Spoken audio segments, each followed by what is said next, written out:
اللهم صل على سيدنا محمد يا رب صل وسلم دائما ابدا على حبيبي.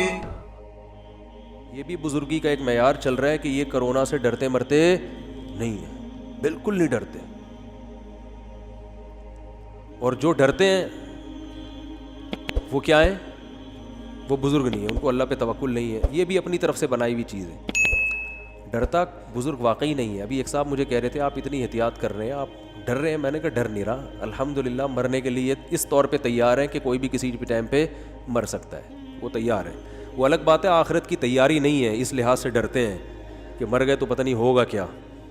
اس لحاظ سے اللہ سے زندگی مانگتے ہیں کہ کچھ سدھرنے کا موقع مل جائے. لیکن ویسے مرنے سے ڈر کے کیا کرنا ہے؟ تو مرنا تو ہے، آج نہیں تو کل، کل نہیں تو پرسوں مریں گے. موسیٰ علیہ السلام نے لگایا تھا نا موت کے فرشتے کو تھپڑ، وہ واپس آیا. تو شاید روایت میں یہ ہے کہ انہوں نے پوچھا پھر کب؟ انہوں نے کہا پھر بعد میں. تو انہوں نے کہا مرنا تو پھر ہے ہی نا، ابھی نہیں تو کل جائیں گے. تو موت تو برحق چیز ہے، اور کرونا سے نہیں مرے کسی اور چیز سے مر جاتا ہے آدمی. اور بالفرض اگر ڈر بھی جائے، الحمدللہ موت سے ہم نہیں ڈرتے، موت سے نہیں ڈرتے، اللہ کا شکر ہے. اب اللہ امتحان نہ لے لے کہیں کوئی بندہ اوپر سے آ جائے کہ بھئی تو نے بڑی دعوے کیے تھے. بس اللہ تو جانتا ہے، ہم جانتے ہیں. اگر یہ جھوٹ بھی ہے تو اسی کو قبول کر لے تو. بعض دفعہ اللہ کی طرف سے آزمائش آ جاتی ہے نا کہ تم نے کہا تھا میں ڈرتا نہیں ہوں تو چل. لیکن ابھی فی الحال جو کیفیت ہے اس کے حساب سے بات کر رہا ہوں. ڈر اس بات سے ہے کہ مرنے کے بعد ٹھکانہ کہاں ہوگا. تو اس لیے مہلت مانگتے ہیں کہ اللہ ہمیں اپنے اعمال کا پتہ ہے کہاں صحیح ہے، اللہ ہمیں توفیق دے دے تھوڑا سا، شاید سدھر جائے کچھ آگے چل کے. اور ظاہر ہے 100% سدھرنے کا دعویٰ تو کوئی بھی نہیں کر سکتا. ایمان خوف اور امید کے درمیان ہی ہے. تو اس لحاظ سے موت سے ڈرنا ایک الگ چیز ہے. لیکن ویسے اللہ کا شکر ہے موت سے ڈر الحمدللہ نہیں لگتا. اور ایک مثال دے رہا ہوں، اگر کسی کو ڈر لگتا بھی ہے موت سے تو بھی یہ بزرگی کے خلاف نہیں ہے، یہ خوب سمجھ لو. اس لیے کہ موت سے ڈر بعض دفعہ دل کی کمزوری کی وجہ سے بھی ہوتا ہے. ایک انسان دنیا کو مسافر خانہ سمجھتا ہے، اللہ سے محبت بھی ہے اس کے دل میں، وہ چاہتا ہے اللہ سے ملاقات ہو جائے، دنیا کے بکھیڑوں سے نکلوں، آخرت کی نعمتیں ملیں. لیکن دل کمزور ہوتا ہے بعض دفعہ. جب کسی کا دل کمزور ہوتا ہے تو وہ ایک ایسا کام جو تھوڑا سا یعنی اس سے ہٹ کر ہو عام معمول سے، اس سے وہ ڈر لگتا ہے اس کو. یہ ہوتا ہے نا، بہت سے نیک لوگ ہوتے ہیں وہ ڈر رہے ہوتے ہیں. جو اب دیکھو جو بڑے بڑے ڈاکو ہیں، بڑی بڑی کارروائیاں کرتے ہیں، اگر یہ موت سے بہت زیادہ ڈرتے تو یہ ڈاکو بنتے ہے؟ بھائی ڈاکو تو بہادر آدمی بنتا ہے جو موت سے نہیں ڈرتا. لیکن ان کا آخرت پر ایمان نہیں ہوتا، تو ان کو تو موت سے ڈرنا چاہیے بہت زیادہ. لیکن کیوں اتنا زیادہ ڈرتے تو ہیں لیکن بہت زیادہ نہیں. کیوں؟ دل مضبوط ہوتا ہے. تو غیر مسلم بھی بہادر ہو سکتا ہے. اور اگر کسی کا آخرت پر ایمان ہے، اسے پتہ ہے مجھے گولی لگے گی میں جنت میں جاؤں گا، شہید ہو جاؤں گا میدان جنگ میں، لیکن اسے ڈر لگ رہا ہے، تو یہ ڈر اس کی علامت ہے کہ آپ کا دل کمزور ہے، اعصاب کمزور ہیں. اعصابی کمزوری کی وجہ سے بھی انسان کو ڈر زیادہ لگتا ہے، اندھیرے سے میں ڈر جاتا ہے وہ، حالانکہ نیک ہوتا ہے. تو یہ بھی ممکن ہے بالکل. تو ایک مثال آئی تھی بڑی اچھی ذہن میں. اب اگر کوئی میدان جنگ، ہاں حدیث میں آتا ہے کہ جو بزدل ہے اور پھر بھی جہاد کرے اسے دگنا اجر ملتا ہے. بزدل آدمی کو میدان جنگ میں لڑنے کا دگنا اجر ملتا ہے، حدیث میں آتا ہے. کیونکہ بہادر کو تو بڑا مزہ آ رہا ہے لڑنے میں، جو بزدل ہے اس کو مزہ نہیں آ رہا، وہ بس اپنے نفس کو مجبور کر رہا ہے، بھائی اللہ کا حکم ہے لڑنا ہے. ادھر سے دھماکہ ہوا ایک دم کانپنے لگا، بھاگتا نہیں ہے، لیکن یار اسی خوف میں جاؤں گا تو اجر تو ڈبل ہوگا کہ نہیں ہوگا. اب اللہ کی راہ میں لڑ رہا ہے تو یہ لڑنا اس کی علامت ہے کہ نیک آدمی ہے. اگر نیک نہ ہوتا تو بھاگ جاتا، لیکن ڈر بھی رہا ہے. موسیٰ علیہ السلام نے جب لاٹھی کو زمین پہ پھینکا فرسٹ ٹائم، پہلی مرتبہ، وہ سانپ بن کے دوڑنے لگی. قرآن کہتا ہے موسیٰ علیہ السلام بھاگے ہیں، ولم یعقب، پیچھے مڑ کے بھی نہیں دیکھا. اب کوئی کہیے کیسے بزرگ ہیں، یہ سانپ سے ڈر کے بھاگ رہے ہیں. اور سانپ بھی کوئی جنگل کا نہیں ہے, اللہ ہم کلام ہو رہا ہے اور اللہ ان سے کلام کر کے خود لاٹھی کو سانپ بنا رہا ہے. معاذ اللہ معاذ اللہ, ان میں تو توکل ہی نہیں ہے بھائی. جس اللہ نے لاٹھی کو سانپ بنایا ہے وہ اللہ آپ کو ڈسوانے کے لیے تھوڑی بنایا ہے. یہ ساری تقریر چل سکتی تھی کہ نہیں چل سکتی تھی وہاں پہ؟ کیا ہو گیا بھائی, بول لو یار. کہ بھائی یہ تو اللہ نے, کتنی زبردست کلام ہے. موسیٰ علیہ السلام کو بلایا کوہ طور پر, وما تلک بیمینک یا موسیٰ, اے موسیٰ یہ کیا ہے, اور میں نے تجھے پیغمبر بنا دیا اور اپنی ذات کے لیے منتخب کر دیا. پوری تفصیل حضرت موسیٰ کو یقین ہو گیا اللہ کا کہ ہم کلام ہو رہا ہے اور اللہ کے سائے میں آ گیا ہوں میں, اب مجھے کوئی نقصان نہیں ہو سکتا. اب اللہ اگر لاٹھی کو سانپ بنائے گا تو مجھے ڈسوانے کے لیے تھوڑی بنائے گا. اس کے باوجود جب سانپ ہے تو میرے بھائی سانپ سے ڈر لگتا ہے. حضرت موسیٰ جیسے بہادر آدمی جن کا اتنا مضبوط دل تھا, پیغمبر تو بہت بہادر ہوتے ہیں, تو حضرت موسیٰ کی تو صحت بھی بہترین, کوئی اعصابی کمزوری, دل کی کمزوری کا تصور بھی نہیں ہو سکتا, اور ایکسٹرا آرڈینری بہادر تھے. اس کے باوجود سانپ کو دیکھ کے خوف زدہ ہو کے بھاگے. اور قرآن کہہ رہا ہے ایسا فرار ہوئے ولم یعقب, پیچھے مڑ کے بولو نہیں دیکھ. اب کوئی کہے یار توکل ہی نہیں ہے, وہ بھائی سانپ ہے یار, انسان ہے, فطرت ہے. اللہ نے فرمایا لا تخف, اللہ نے کیا فرمایا, اقبل ولا تخف, واپس پلٹ, اے موسیٰ واپس پلٹ, خوف نہ کر. سنعیدها سیرتها الاولی, اس سانپ کو پکڑ, ہم اسے دوبارہ لاٹھی بنا دیں گے. دیکھو اللہ نے یہ نہیں کہا اس کو پکڑ لو, یہ کچھ نہیں کہے گا. اللہ کو شاید یہ خیال تھا کہ حضرت موسیٰ کو پھر بھی ڈر لگے گا کہ بھئی ہے تو سانپ ہی نا, تو اللہ نے تسلی دی. حالانکہ اللہ کی طرف سے اتنا کہہ دینا کافی تھا کہ اے موسیٰ ڈر نہیں, رک جا اور اس کو پکڑ لے, بس اتنا کافی تھا کہ نہیں تھا؟ کافی تھا. لیکن حضرت موسیٰ کو پھر بھی یہ خوف ہوتا کہ اللہ نے حکم تو دیا ہے سانپ پکڑنے کا, لیکن عین ممکن ہے پھر بھی ڈسے ہی ہے, تو اللہ نے یہ گارنٹی تھوڑی لی ہے کہ کچھ بھی نہیں ہوگا ہے, تو اس لیے اللہ نے گارنٹی دے دی. سنعیدها سیرتها الاولی, اے موسیٰ واپس اسی کنڈیشن میں لے آؤں گا, لاٹھی بن جائے گی, گھبرانے کی ضرورت نہیں ہے. کتنی تسلیاں, اس لیے کہ بشر ہے, انسان ہے بھائی, انسان ہے, ڈر لگتا ہے سانپ سے, اور اللہ کے کہنے پہ بھی سانپ پکڑنا آسان نہیں ہے. اگر اللہ ہم کو بقرعید میں قربانی کا جانور ذبح کرنے کے بجائے یہ کہتا کہ بیل کو ٹکر مارو کچھ نہیں ہوگا تمہیں, سانپ پکڑو کچھ نہیں ہوگا تمہیں, چھپکلیوں کو پکڑو کچھ بھی نہیں ہوگا, قربانی ہوتی پھر بھی کوئی نہیں پکڑتا. ڈر لگتا ہے, انسانی فطرت ہے. حدیث میں آتا ہے کہ پچھلی امتوں میں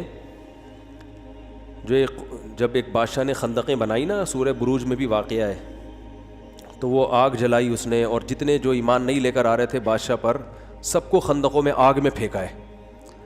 تو ایک عورت کی جب باری آئی نا تو وہ ڈر رہی تھی بیچاری آگ میں چھلانگ لگاتے ہوئے, اس کو خوف پیدا ہو رہا تھا, تھی بڑے ایمان والی کہ تیار ہو, لیکن ڈر لگ رہا ہے. تو بچے نے ماں کی گود میں بولا کہ اے ماں ڈر نہیں, یہ جنت کا باغ ہے, یہ آگ نہیں ہے. پھر اس نے چھلانگ لگا دی. تو وہ ایمان والی تھی, اس کے باوجود اس کے خوف کو اللہ نے کیسے ختم کر دیا, ایک بچے کو ماں کی گود میں اللہ نے قوت گویائی دی ہے. تو یہ سب نیچرل ہے. حدیث میں آتا ہے جو اگر نماز پڑھ رہے ہو, پہلے حدیث سے پہلے ایک واقعہ سناتا ہوں. یوٹیوب پہ کسی نے ویڈیو بھیجی, مسجد میں زلزلہ آیا, امام صاحب کھڑے ہوئے, پیچھے پبلک بھی, ایک ایک کر کے جس کے جتنے 4 مہینے لگے ہوئے تھے وہ کھڑے ہوئے, چلے والے سارے آہستہ آہستہ. یہ تو میں اپنی طرف سے وہ ڈیٹیل بیان کر رہا ہوں. سب سے پیچھے سیروزے والوں کی جماعت وہ نکلے ہیں. پھر تھوڑا مضبوط ایمان تھا چلے والوں کا, ایک ایک کر کے وہ بھی کھس کے, پھر 4 مہینے امام صاحب اکیلے کھڑے ہوئے ہیں نا, زمین کانپ رہی ہے اور کھڑے ہوئے نماز پڑھ رہے ہیں. لوگ کہہ رہے ہیں یہ دیکھو بہادر آدمی, یہ ہے اللہ پہ ایمان, زلزلہ آیا مگر ذرا بھی ڈر نہیں لگا. یہ بہادری نہیں ہے, یہ کیا ہے, اٹ از کالڈ حماقت. یا تو جہالت ہے یا کیا ہے, حماقت. اللہ وہ امام صاحب کو معاف فرمائے, جو بھی تھے ہم سے اچھے ہی ہوں گے, لیکن بہرحال یہ عمل صحیح نہیں ہے. نبی صلی اللہ علیہ وسلم نے فرمایا نماز کی حالت میں, صحیح حدیث ہے, اگر سانپ نظر آئے سانپ مارو پکڑ کے. کیا کرو, توڑ دو نماز بھائی, سانپ کو پکڑ کے مارو, صحیح حدیث ہے. یہ نہیں فرمایا کہ چونکہ تمہارا اللہ سے کنیکشن بحال ہوا ہے اب تم اللہ کی حفظ و امان میں آئے ہوئے ہو. اب اگر تم نے سانپ کی طرف توجہ دی تو یہ اس کی علامت ہے تم اللہ سے نہیں ڈرتے, تم کس سے ڈرتے ہو؟ سانپ سے. کھڑے رہو وہیں پہ. تو دھوتی دھلائی والا واقعہ ہو جاتا میرے بھائی. وہ ایک انگریزوں کے دور میں انگریز جو ہے نا فوج میں مسلمانوں کو زیادہ ترجیح دیتا تھا, خاص طور پہ پٹھان لوگوں کو وہ فوج میں زیادہ بھرتی کرتا تھا. اس پہ کسی نے شکایت کی, ہمارے حضرت یہ واقعہ بیان کرتے تھے. دوسری میں نام نہیں لوں گا اس قوم کا, خام میں بیان میرا سب لوگ ہی سن رہے ہوتے ہیں.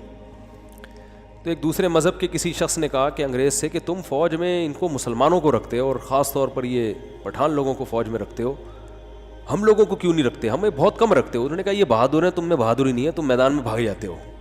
یہ وفا کرنے والے لوگ ہیں,